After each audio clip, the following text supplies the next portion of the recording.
How does that Stephen A. Smith quote go? We've been hoodwinked, bamboozled, led array, something like that. Because there was someone on the TNT telecast a couple of nights ago saying that he was fooled by the Devils' fan base, and we're going to break that all down. So, Houston, we have a problem. Or do we? We have a lot to break down in today's episode of Locked On Devils. Buckle up, everybody. You're Locked On Devils, your daily podcast on the New Jersey Devils. Part of the Locked On Podcast Network, your team every day. Hi, this is Bryce Salvador, and you're Locked On Devils with Trey Matthews. Elliott scores! Oh, Steven stepped up, nailed it. Brodor's got the puck. What a shot. The Devils win the Stanley Cup. Alrighty now, what is up, New Jersey? Welcome back to the Locked On Devils podcast here on Locked On Network. I'm your host, college hockey play-by-play announcer, Devils Are for Pucks and Pitchforks, and also part-time credential media member, Trey Matthews. I know, I got some explaining to do. Where have I been the last couple of days? Well, don't worry. Nothing bad has happened. Just had to take care of some other work, some other obligations, which included me calling a game between Team Canada and Team USA when they came to Tempe, Arizona for game one of their rivalry series. That was such a fun experience to do. And like I always say, when I miss an episode, I will make it up to you guys. And I owe it to you. So once again, I appreciate you guys for sticking by me, wondering where I was at. I am alive. I am well. I am healthy. But before we get into the nit and grit of today's episode, let's talk about a couple players that aren't so healthy for the Devils. And then we'll talk about the Devils' more recent loss to the Colorado Avalanche in very embarrassing fashion. And then in segment 2, we're going to talk about a certain hockey content creator saying that he was duped and fooled by the Devils fan base and how I completely disagree with his statements. And then in the third and final segment, we're going to hear from Calder Trophy winner Maddie Beniers, because I had the chance to speak with him a couple days ago in regards to Luke Hughes and the possibility of Luke winning the Calder. It's going to be very hard because Connor Bedard recently got 4 points in a matchup between the Chicago Blackhawks and the Tampa Bay Lightning, but that's neither here or there. Luke Hughes is still very much in the running for it very early in the season, but let's talk about the injury reports for Jack Hughes and Nico Hischier. So according to Kevin Weeks, he says that Jack Hughes is itching to return back to the ice, and he's projecting for Hughes to return within the 3-week span that was initially reported by Devils media. So once again, it's going to be a tall order for the Devils to try to maintain their offensive production without one of their top guys, but they got to weather the storm somehow, some way. And then for Nico Hischier, I don't have good news for you guys because he still has not returned to practice. And Kevin Weeks said that Nico Hischier and his injury situation is uncertain. So as we know, both of them are dealing with upper body injuries. Jack Hughes is dealing with a right shoulder issue when he went crashing into the boards in a game against the St. Louis Blues. And then Nico Hischier, I believe like a week or two ago, he took a dirty cross-check to the face against the Buffalo Sabres.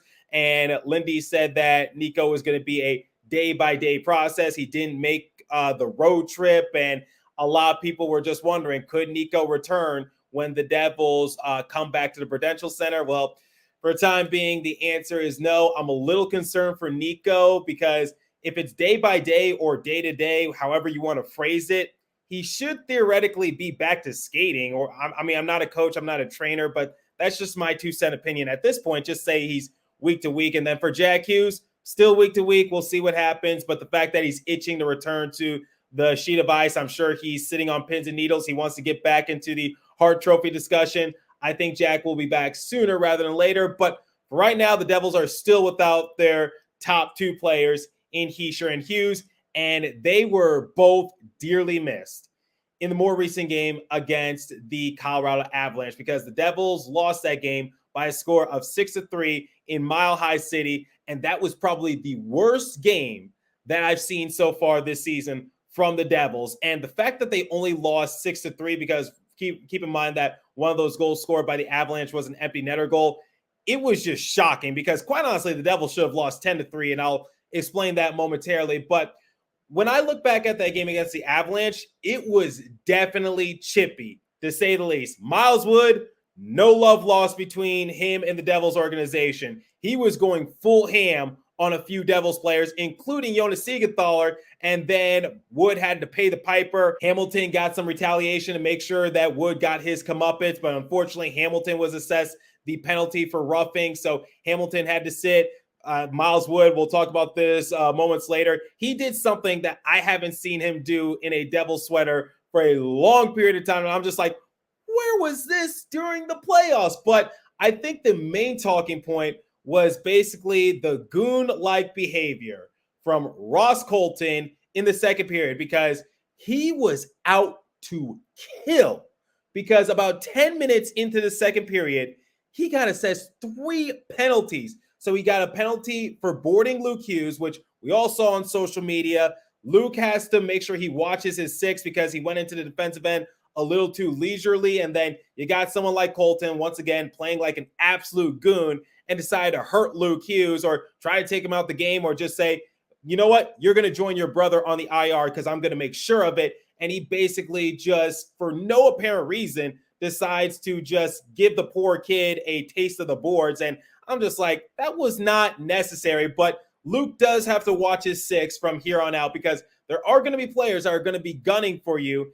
And they might not even give you a good reason as to why they're doing it. But digressing a little bit, Colton also got a penalty for cross-checking Timo, and then he got a game misconduct. So the Devils go on the lengthy power play, and it should be all them, right?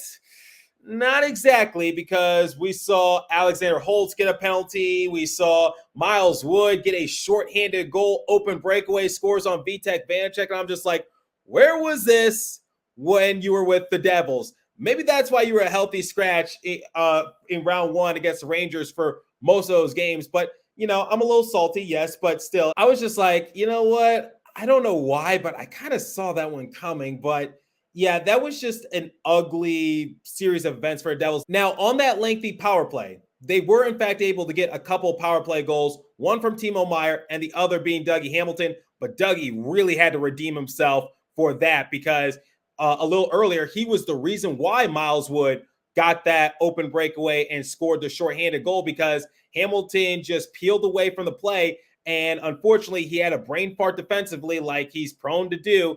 And then Wood just found the opening, exploited it, went down to the other side of the rink. And we were just like, Dougie, you have to play better on defense. That cannot happen. Your offense can only make up for so much.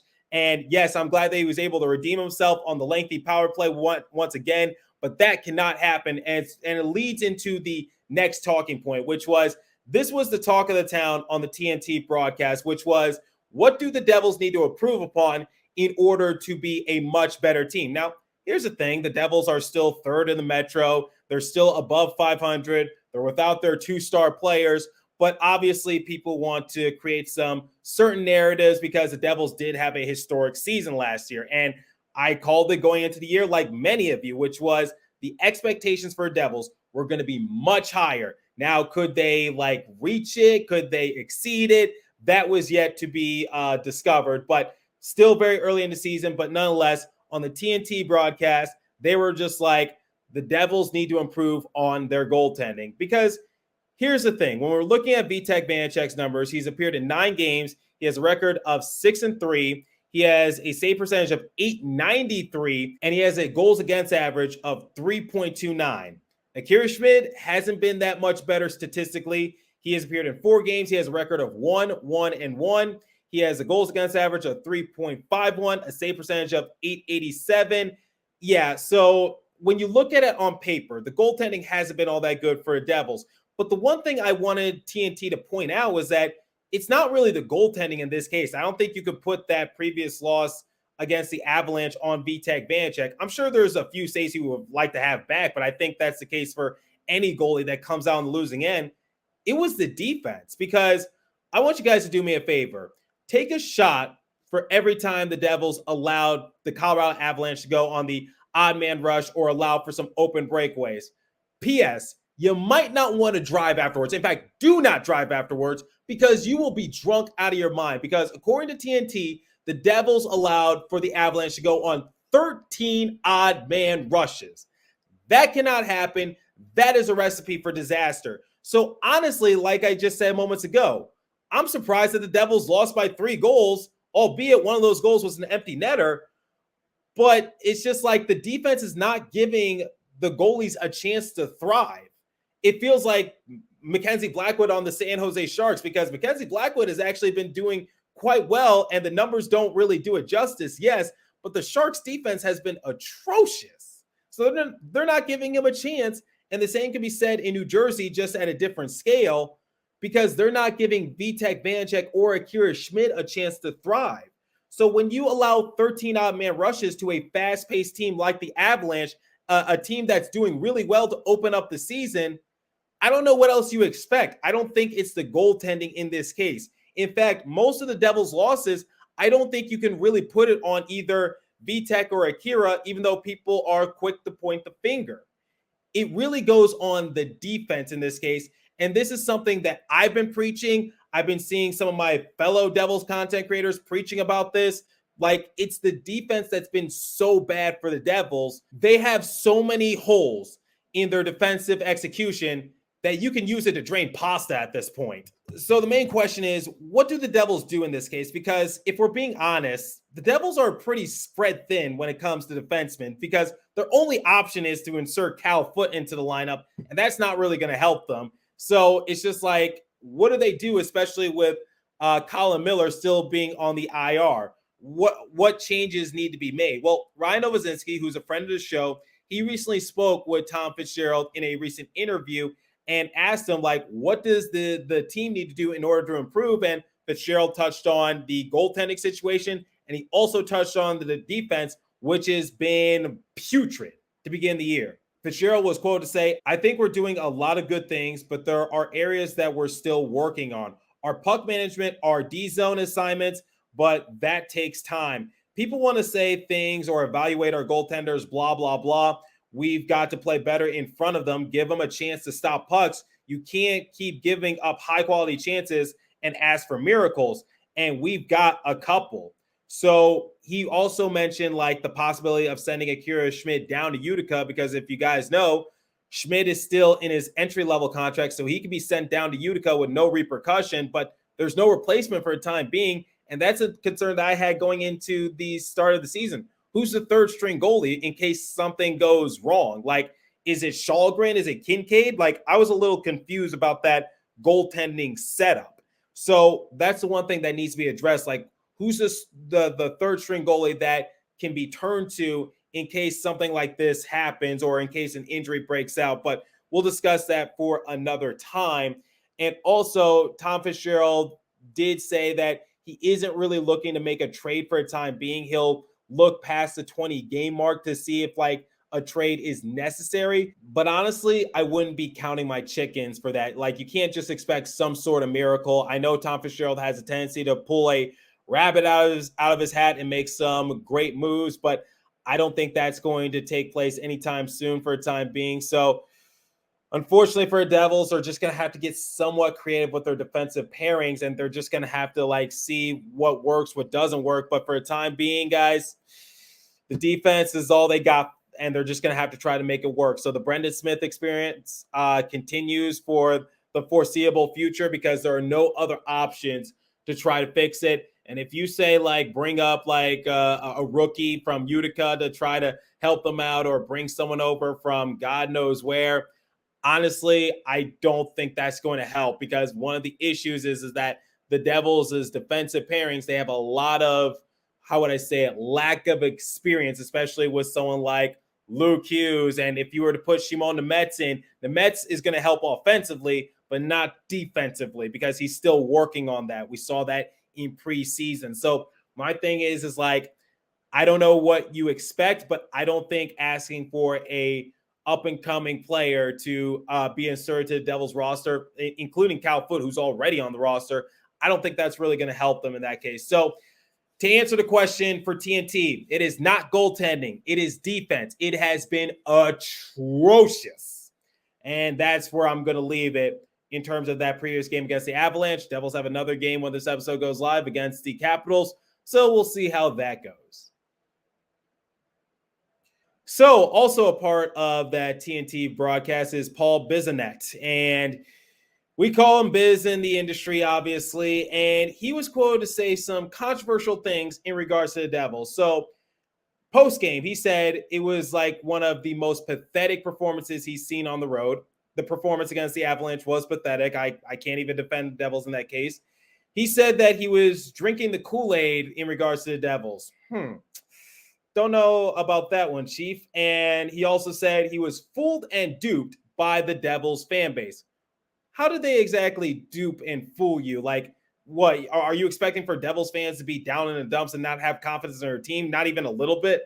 I get that the Devils have been in a lengthy rebuild for a decade prior to last year, but still, it's like I think a lot of people have a lot of confidence in their team, even if they're the worst team in the league.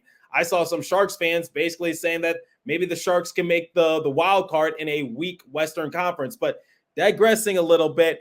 I expect for fans to be like passionate about their team no matter what the circumstance is. Hence the name fan, just saying. But the main thing that he said, and this was basically discussed all over social media, he said, so far this year, without this red-hot power play, I think the Devils are a 500 team. 5-on-5 this year, they have not looked good. Way too many mistakes. They have to go in with a different mindset into these games. Okay. So, Biz, the one part I will agree with is that, yes, the Devils do need to go into a different mindset, and their 5-on-5 hasn't been all that good. I even acknowledged that when Jack Hughes and Nico Hischier were healthy, which was, it seemed like the Devils were much better executed while being on the man advantage. I will give you that. But the one thing I cannot agree with you on is that without their red-hot power play, they're just a 500 team. Look, I get it. But the thing is, like, every team has a specialty, especially the good ones.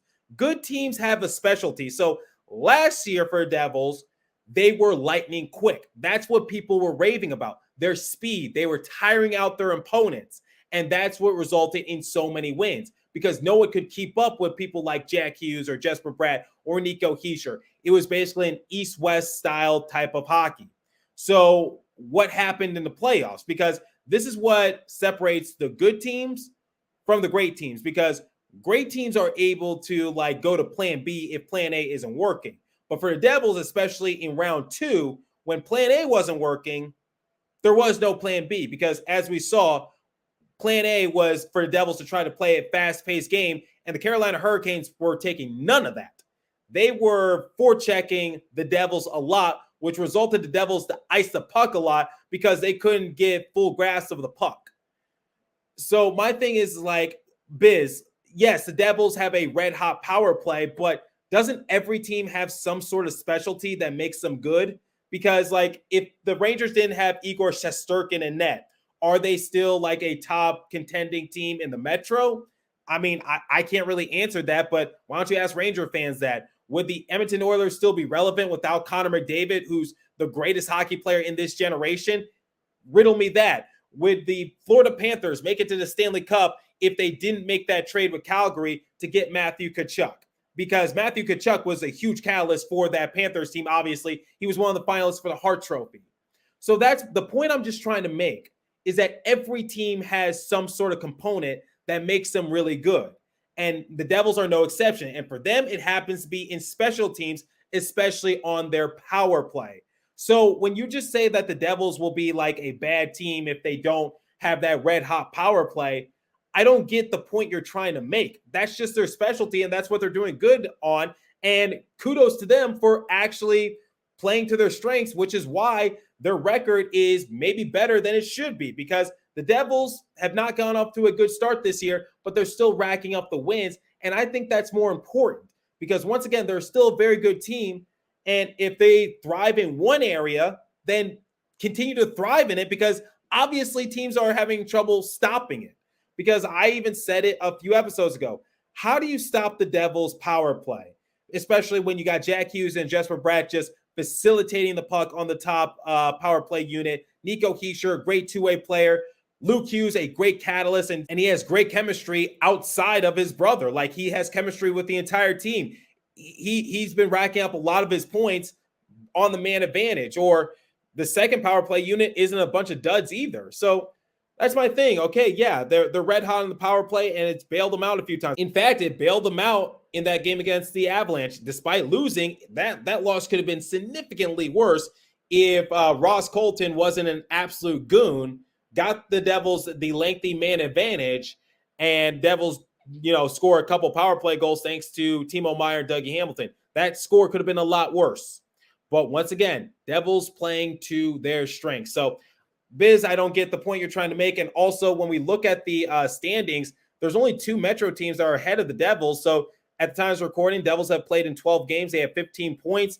Hurricanes have played in 13 games. They have 16 points. So, the Devils are just 1 point behind the Hurricanes. And then when we look at the New York Rangers, they have 21 points, which 6 points isn't really like anything monstrous or anything, with all due respect. So I don't get it. It's not like the Devils are bottom tier. So I don't know how you were fooled or duped by the Devils fan base. I don't know who made you drink the Kool-Aid. I don't know. Yes, I agree with you that the outing against the Avalanche was indeed pathetic and they need to do better. But they're missing their 2-star players. What are you honestly expecting? So that's my thing, which is all the Devils need to do is just tread water. That's all I'm going to ask from them. So in regards to Biz and what he said on TNT, I think I speak for a lot of the Devils discourse when I say you are 100% absolutely wrong about your assessment regarding the Devils. But what do I know? That's just my 2-cent opinion. All right, so we got more to talk about in today's show, including playing some sound bites from Maddie Beniers, the Calder Trophy winner from last season. But before we continue, I want to tell you guys about the Sleeper app because I am in the middle of my fantasy football season, but a new NHL season brings all sorts of possibilities. So why don't you play fantasy hockey on the Sleeper app? Because Jack Hughes could still score 50 goals or the Devils could hoist the Stanley Cup, and you can win big by playing daily fantasy hockey on Sleeper, the official daily fantasy app of Locked On NHL Network. Sleeper is our #1 choice for daily fantasy sports, especially daily fantasy hockey, because with Sleeper, you can win 100 times your cash in daily fantasy contests. So once again, you can play fantasy hockey, but fans can also play daily fantasy NFL, NBA, MLB, college football on the Sleeper. So all you have to do is pick whether studs like Timo Meier or Jesper Bratt for time being will record more or less than their Sleeper projections for things like goals, assists, maybe Vitek Vanacek for saves, plus minus and more in any given time. So to win 100 times bet on Sleeper, you need to correctly predict the outcome of 8 player stats. So you heard me, Devils fans. You can win 100 times your money playing daily fantasy hockey with Sleeper. So start paying attention and nail your picks so you can start winning big. Use promo code LOCKEDONNHL and you'll get up to a $100 match on your first deposit. Terms and conditions apply. That's code LOCKEDONNHL. See Sleeper's terms of use for details and locational availability. And now, speaking of making some extra money, let me tell you guys about FanDuel, because we are still in the midst of the Taylor Swift League. I mean the NFL. So score early this NFL season with FanDuel, America's #1 sports book. Right now, new customers get $150 in bonus bets with any winning $5 money line. So that's $150 if your team wins. If you've been thinking about joining FanDuel, there's no better time to get into the action. The app is super easy to use. There's a wide range of betting options, including spreads, player props, overs and unders, and more. So visit FanDuel.com/lockedon and kick off the NFL season. FanDuel, official partner of the NFL. Okay, so I always tell you guys that when I miss an episode or two, I make it up to you. So consider part of this as my makeup gift. Don't worry, I still have a lot more in store. But I had the chance to speak with the Calder Trophy winner from last year, Maddie Beniers, when the Seattle Kraken came to town to play against the Arizona Coyotes.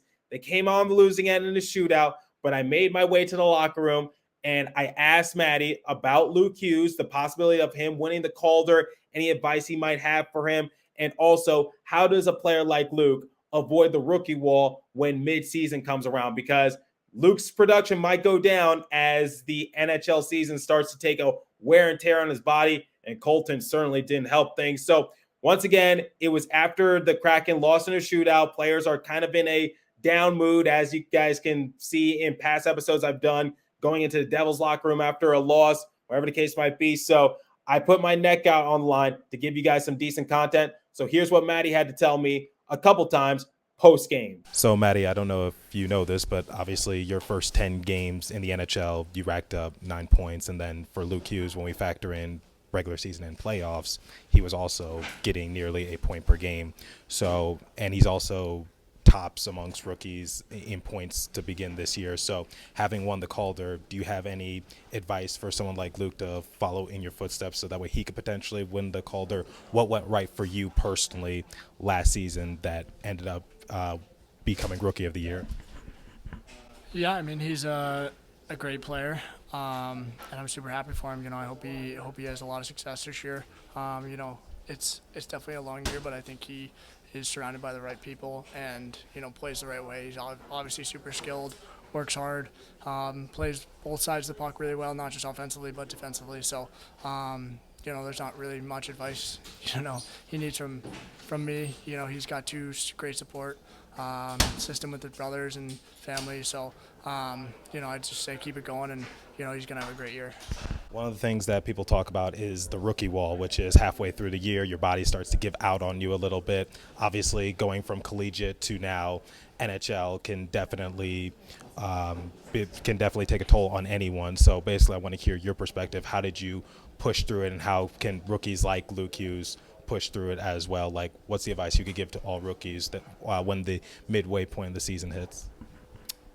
Yeah, I mean, it's just taking care of your body. That's the biggest thing.